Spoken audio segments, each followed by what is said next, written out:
et petit BCDC.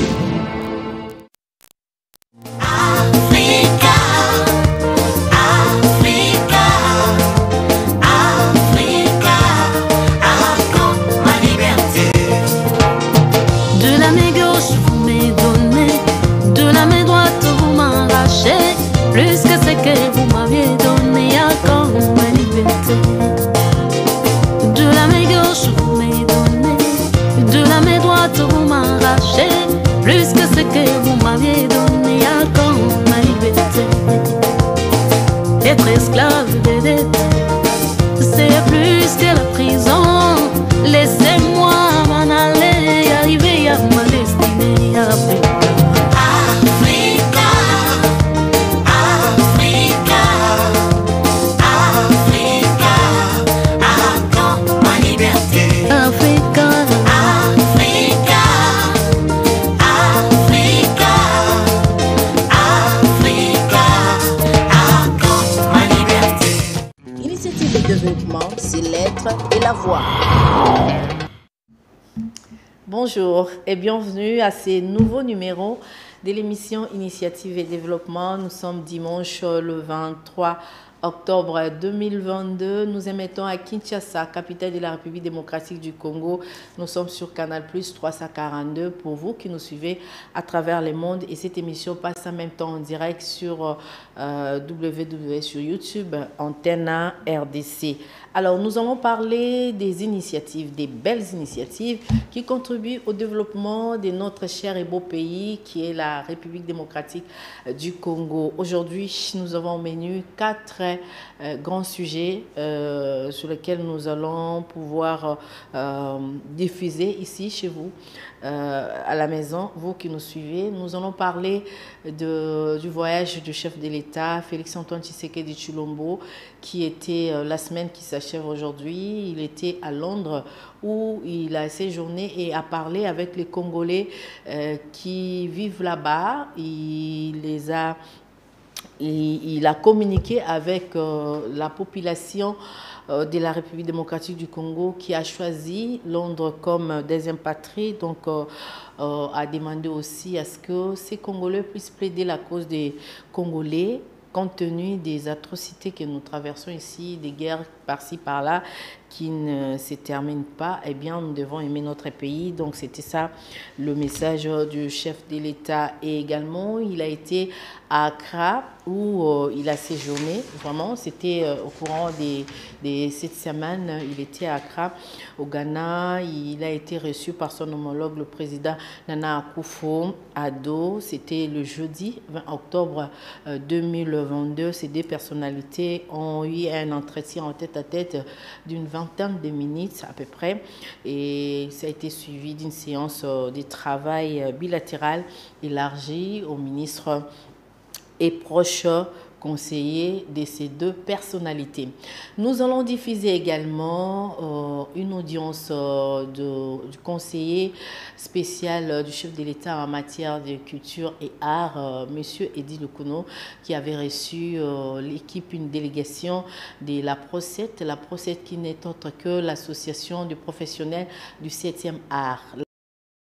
Nous sommes dans les... Alors, le conseiller spécial du chef de l'État en matière de culture et art avait reçu cette délégation.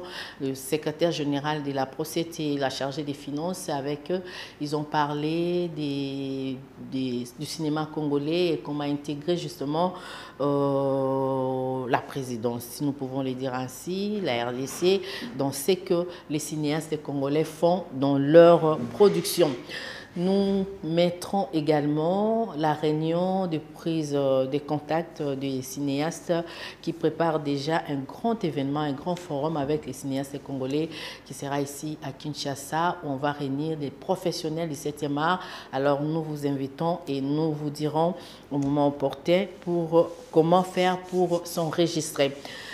Nous allons parler infrastructure dans cette émission parce que nous disons Initiative et développement, c'est un temps d'arrêt à ce que vous êtes et ce que vous faites. Et aujourd'hui, nous faisons un arrêt auprès du ministre des infrastructures, des ITPR, infrastructures et travaux publics, Monsieur Guissaro, Excellence Guissaro, qui était à Lemba Matete pour inaugurer ces ponts qui va favoriser justement les trafics pour les deux municipalités, mais également c'est un avantage pour les usagers de cette route. Nous parlerons également donc, de la construction à la démolition.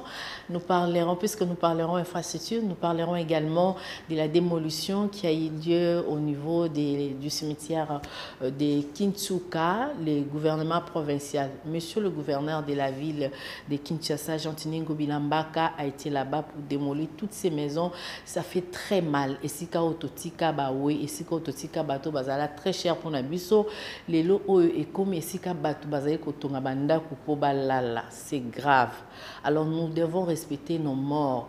Un corps sans vie, et sengeli tope sango susulokumu makasi po ezana ezotalate po ekoka kosala nyonso o elingi. Alors nous qui marchons, nous qui avons les souffles de vie, nous devons entretenir ces endroits pour que tout bate là-bas o yabiso bazala cher pour nabiso bape mape na kimia et puis environnement na bango ezala bien. Alors nous parlerons de ça dans cette émission parce que c'est l'être et la voir. Alors, puisque nous vous avons donné notre conducteur, nous allons démarrer avec cette condensée de la présidence de la République, donc le voyage du président de la République, Félix Antoine Tshisekedi Tshilombo, qui était à Londres et qui est également à Accra, au Ghana. Alors, suivez et on se retrouve juste après. C'est un commentaire de Patricia Bassomanda.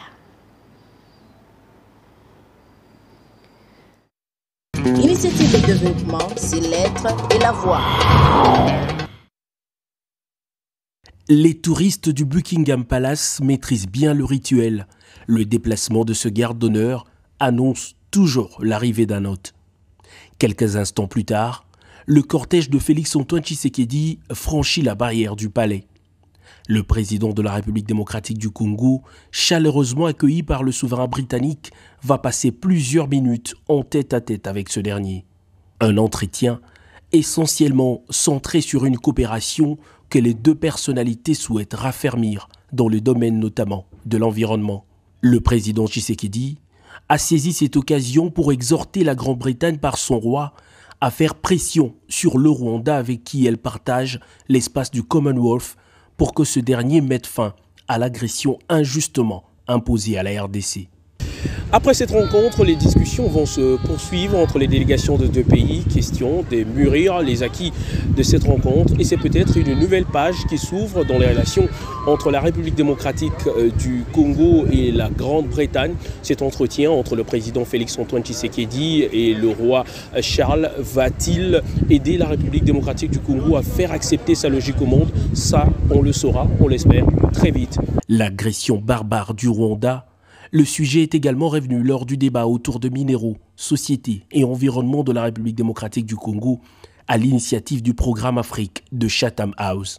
Félix Antoine Tshisekedi, qui a présenté la situation générale du pays, a rassuré l'assistance de son engagement à maintenir l'élan de l'alternance au sommet de l'État avant de rassurer de la volonté du pays à obtenir pacifiquement la fin de l'agression rwandaise dans l'est du pays pour le bien-être des populations.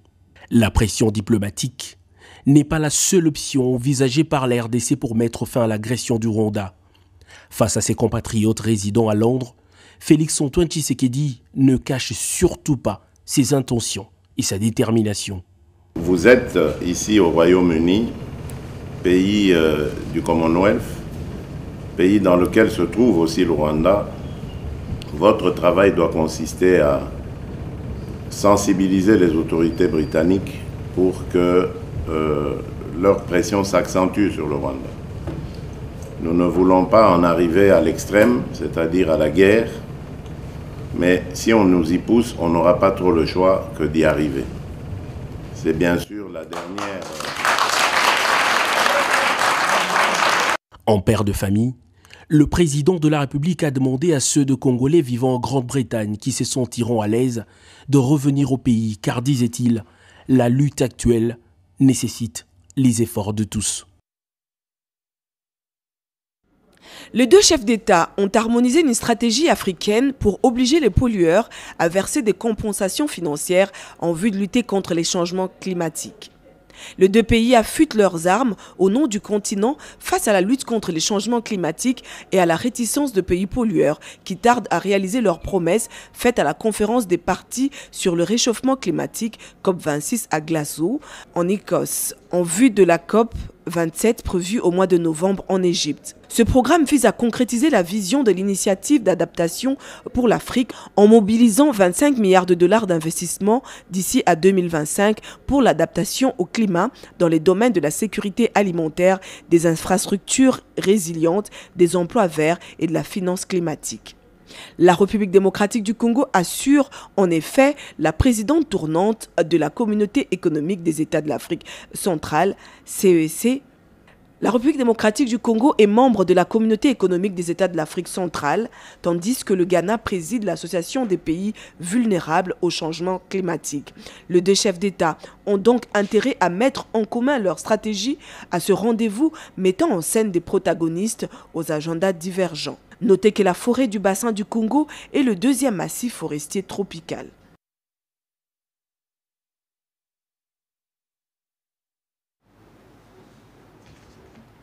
Voilà, j'espère que vous avez aimé. Grand merci à vous tous qui êtes branchés sur la chaîne des références Antena pour suivre Initiative et Développement. Et là, nous pensons à M.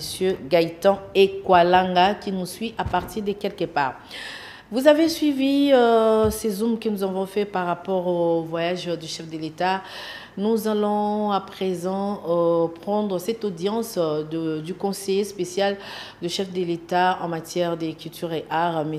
Eddy Loukounou, qui a reçu la délégation de l'association des professionnels du 7e art à Procette, donc des cinéastes congolais. Cette délégation a été conduite par M. le secrétaire général de cette association, qui n'est autre que Jean-Jacques Nsele. Alors, suivez, et ça c'est pour faire un grand coucou comme ça à tous les cinéastes congolais, les réalisateurs congolais, et là nous pensons à Gilles Lolo Bibas pour les travaux bien faits, et nous espérons que cette association va produire de bons fruits dans l'avenir. Suivez. C'était le développement, c'est l'être et la voix. Les conseillers spéciaux du chef de l'État en matière de culture et art, Eddy Loukounou Bantou, a reçu le mercredi 18 octobre 2022 dans son cabinet de travail situé à la présidence le secrétaire général de l'association des professionnels du 7e art à Procette, en sigle Jean-Jacques Nsele, et la chargée des finances Karine Ilunga Moutachi. Cette première rencontre était une prise de contact, certes, mais n'a pas empêché Jean-Jacques Nsele d'évoquer la situation du cinéma congolais. Une occasion pour les conseillers spéciaux du chef de l'État en matière culturelle et art de parler des axes prioritaires du président de la République démocratique du Congo, Félix-Antoine Tshisekedi Tshilombo, qui corrobore avec des propositions faites par la Procette. Il faut dire que le but de cet entretien était de voir comment aborder le sujet de l'approche de la présidence dans les cinémas congolais. Vous pouvez les transporter, les transposer dans n'importe quel secteur. Et vous rejoignez la vision du chef de l'État. À ce moment-là, toutes vos démarches sont basées là-dessus. Premier axe, c'est d'abord un travail sur l'homme. Vous regardez la gratuité de l'enseignement. Vous regardez la lutte contre la corruption. Deuxième axe de la vision du chef de l'État, c'est la bonne gouvernance. Vous allez voir que ça va s'appliquer même à votre secteur. Vous regardez le travail, pourquoi le président a fait que l'IGF soit toute puissante. C'est pour amener à la bonne gouvernance. Et la bonne gouvernance ici, c'est un enjeu dans tous les secteurs de gestion, dans n'importe quel secteur. L'association des professionnels du 7e art compte organiser un grand forum qui réunira plusieurs personnalités, des personnels du 7e art et autres, autour de la question des solutions pour l'émergence du cinéma congolais, des finances, de la distribution et toutes les problématiques autour du cinéma. La motivation là, mettons toujours un petit signe comme quoi j'ai lu tout ça. Partant de sa mission de promouvoir le cinéma congolais et d'accompagner les cinéastes congolais à améliorer leurs conditions de vie et leur travail, l'association du professionnel du 7e art s'est retrouvée ce dimanche 16 octobre 2022 à Binza, dans la commune d'Ngalema. Un seul point était à l'ordre du jour, à savoir les objectifs à mi-parcours à réaliser tout au long de ces mandats. Jean-Jacques Tsele, secrétaire d'APROCET, nous en dit plus. Donc la réunion s'est très bien passée, donc c'est la deuxième du comité 2 APROCET. Donc on a vraiment discuté encore de nos objectifs, on a fixé les objectifs généraux. C'est pas totalement fini, mais on les a au moins fixés. Et maintenant on va aller voir les objectifs particuliers qu'on a aussi fixés. On aura le compte rendu de l'administration et on va à partir de là maintenant nous faire encore un nouvel agenda, un nouveau programme pour la prochaine réunion. En tout cas, c'était une belle réunion, un bon brainstorming où beaucoup d'idées intéressantes sont ressorties et on va en faire bon usage. Outre l'amélioration des conditions de vie et de travail des cinéastes congolais, la APROCET compte également à promouvoir le cinéma congolais. Merci mon frère. Merci. Allez. Initiative de développement, c'est l'être et la voix. Voilà, vous l'avez compris, initiative et développement, c'est l'être et l'avoir. Nous voulons juste vous montrer ce que les Congolais font. Nous sommes dans l'art, nous sommes dans la culture.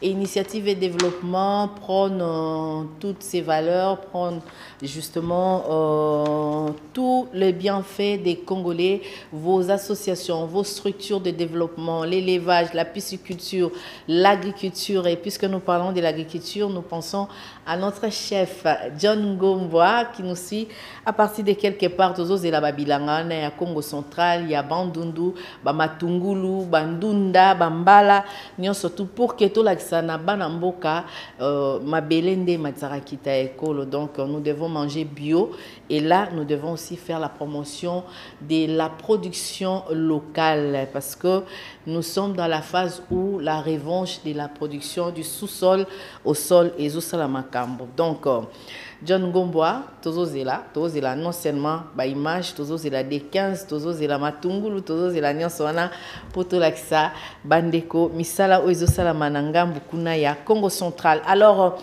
nous allons parler infrastructure et quand nous parlons infrastructure dans initiative et développement chez Antena, nous pensons à Solange Kwale qui nous suit également parce que nous allons parler du ministre d'État, ministre des ITP, qui a lancé le samedi 15 octobre 2022 l'opération curage des caniveaux et rivières de la ville de Kinshasa. Alexis Gisaro Muvuni a également conduit le Premier ministre Sama Lukonde au Dalo nouvellement construit à l'entrée de sous-région et qui relie les communes de Matete et Lemba.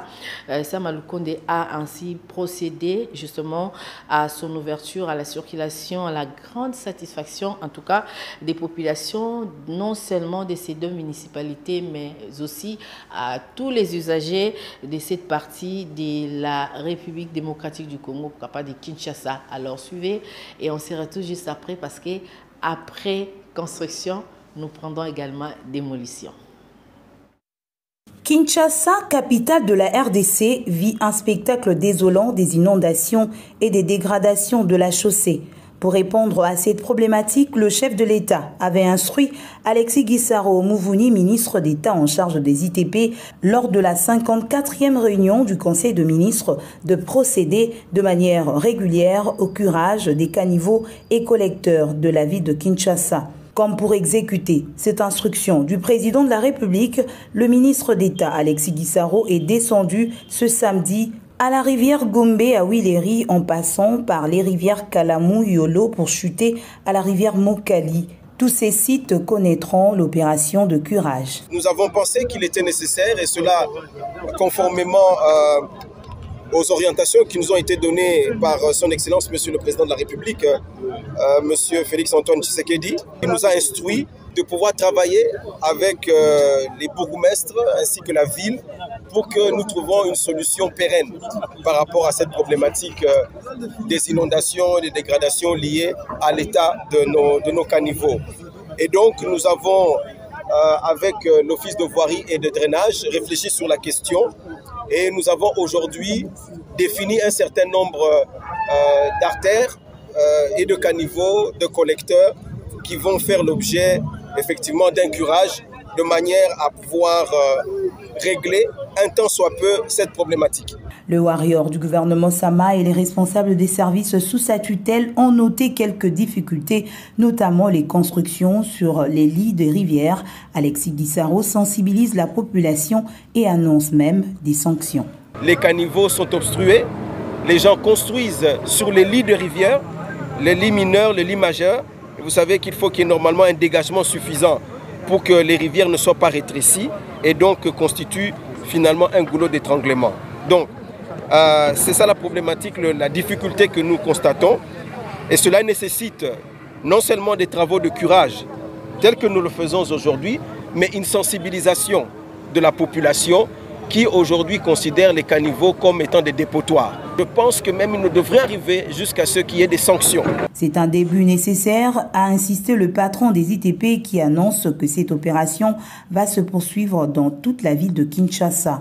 Ce même jour, le Premier ministre Sama Lukonde a ouvert à la circulation le dallo construit sur la rivière Matete à l'entrée sous-région long de 2 mètres. Les populations de Matete et de Lemba n'ont pas manqué d'exprimer leur joie. C'est vraiment une très bonne chose pour nous, les habitants de Kinshasa et de Matete en particulier. Je félicite le président de la République pour les efforts qu'il est en train d'entreprendre pour l'émergence de notre nation. C'est parce que nous avons vraiment des difficultés quand même à casser, zinda même na pona mai bande ko côté la mandaku en tout cas et pour boucler la boucle, le ministre d'État Alexis Guissaro a conduit le Premier ministre Sama Lukonde au croisement des avenues Kapela Iki-Mwinza, à ce jour bétonné. Initiative de développement, c'est l'être et la voix.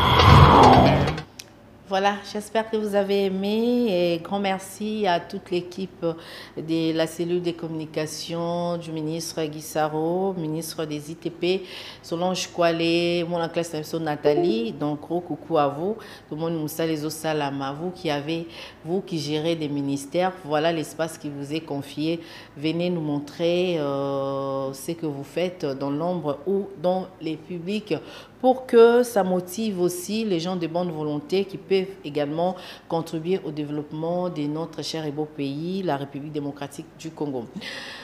Nous vous l'avons dit au sommaire que nous parlerons de la démolition au cimetière de Kinsuka. Vous le savez sans doute que le cimetière de Kinsuka avait reçu le samedi, c'est-à-dire hier, 22 octobre 2022, la visite des bulldozers qui ont procédé à la démolition des maisons construites de façon anarchique. Donc, sur ces sites, l'opération s'est déroulée en présence de Jean-Tiningo Bilambaka, gouverneur de la ville de Kinshasa et témoin de l'événement, Sylvain Kapombo Sengele pour les comptes d'Antena. Ces bulldozers du génie civil stationnés au terrain de Kinsuka sont affectés par l'hôtel de ville de Kinshasa pour l'opération de démolition des maisons construites anarchiquement sur les sites du cimetière de Kinsuka. Il est 10h30 lorsque l'autorité urbaine arrive à cet endroit. Après un bref entretien avec ses collaborateurs, Ngobila s'imprègne du croquis établi pour l'opération et donne le go. Un État digne de ce nom doit respecter les endroits où sont enterrés les morts. Si nous ne savons pas respecter nos morts, c'est-à-dire que nous sommes des inconscients. Il s'agit tout simplement des profanations, des tombes, des profanations de nos ancêtres qui sont morts et enterrés ici. Et ce cimetière de Kinsuka n'a jamais été désaffecté régulièrement. Donc la procédure en ce qui concerne la désaffectation de ces cimetières n'a jamais commencé, n'a jamais été amorcée, n'a jamais été entamée. D'où nous sommes venus aujourd'hui pour démolir toutes ces constructions anarchiques. L'opération s'est effectuée ce samedi 22 octobre 2022 en présence d'une grande foule venue assister à cet événement qui s'assimile plutôt à un spectacle.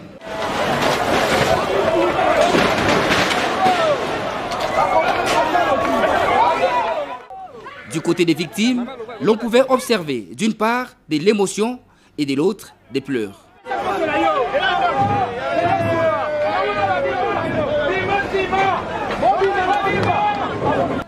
Mais ceux qui ont enterré les leurs dans ces cimetières se disent satisfaits de cette démolition. Nous avions enterré les nôtres ici. C'est un cimetière. En tout cas, je suis content de cette décision.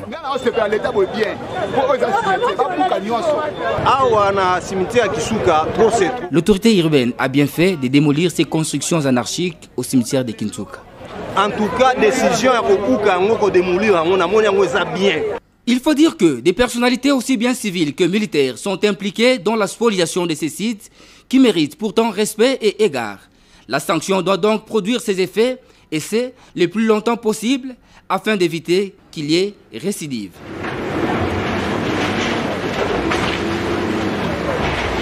L'initiative de développement, c'est l'être et la voix.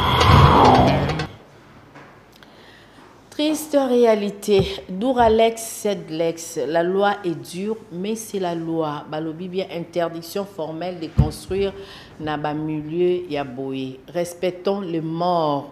Na cimetière tokogi kotonga banda kote potolala. Spirituellement parlant, ozana kimiate parce que zesika o otiki banzoto o eza kope malisusu te otiki yango wana.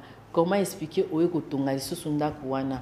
Olala na butu bien, bana batanga na classe bien, na butu ba révisera bien, ba monara milimo te. Alors nous devons respecter et nous demandons au gouverneur de la ville, le premier citoyen de la ville de Kinshasa, de procéder ainsi na ba cimetière nyon surtout sur la na Kinsuka te, to kenepe na Kinkole, na Mbenseke, na Mitendi.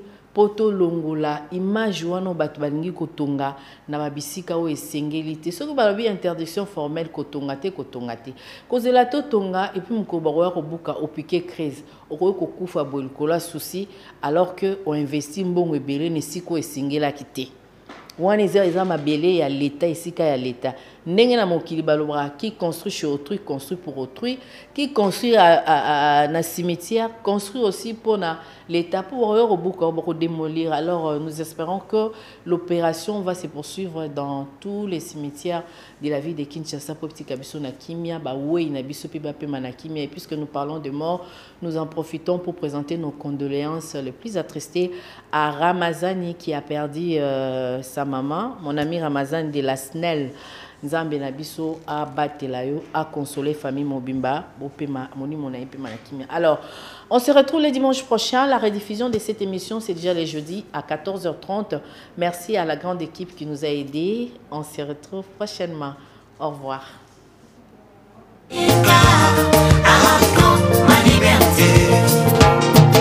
la main gauche, vous m'avez donné, de la main droite, vous m'arrachez, plus que ce que vous m'aviez donné à quand ma liberté. De la main gauche, vous m'avez donné, de la main droite, vous m'arrachez, plus que ce que vous m'aviez donné à quand ma liberté. Être esclave des dettes, c'est plus que la prison. Laissez-moi m'en aller, arriver à ma destinée après.